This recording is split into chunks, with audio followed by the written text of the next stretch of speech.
शिवाय नमः शिवाय गंगाधर हर नमः शिवाय नागेन्द्रहाराय त्रिलोचनाय भस्मांगरागाय महेश्वराय नित्याय शुद्धाय दिगंबराय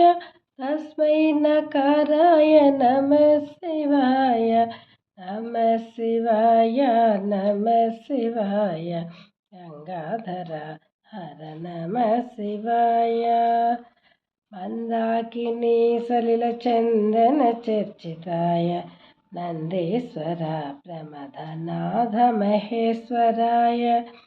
मंदार पुष्प बहुपुष्प सुपूजिताय तस्मै मकराय नमः शिवाय नमः शिवाय नमः शिवाय गंगाधर हर नमः शिवाय शिवाय गौरी वदनारविंद सूर्याय दक्षाध्वरनाशकाय श्रीनीलकंठाय वृषध्वजाय तस्मै शिखराय नमः शिवाय नमः शिवाय नमः शिवाय गंगाधर हर नमः शिवाय वसिष्ठ कुंभोद्भव गौतमादि मुनीन्द्रदेवार्चितशेखराय चंद्रार्क वैश्वानरलोचनाय तस्मै वकाराय नमः शिवाय नमः शिवाय नमः शिवाय गंगाधर हर नमः शिवाय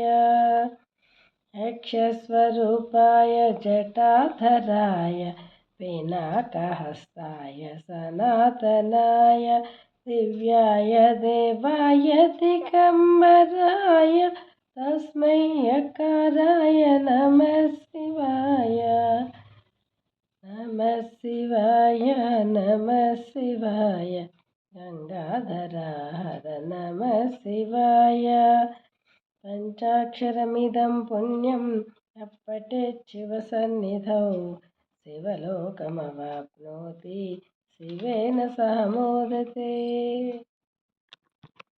इति श्री शिवपञ्चाक्षरी स्तोत्रम्।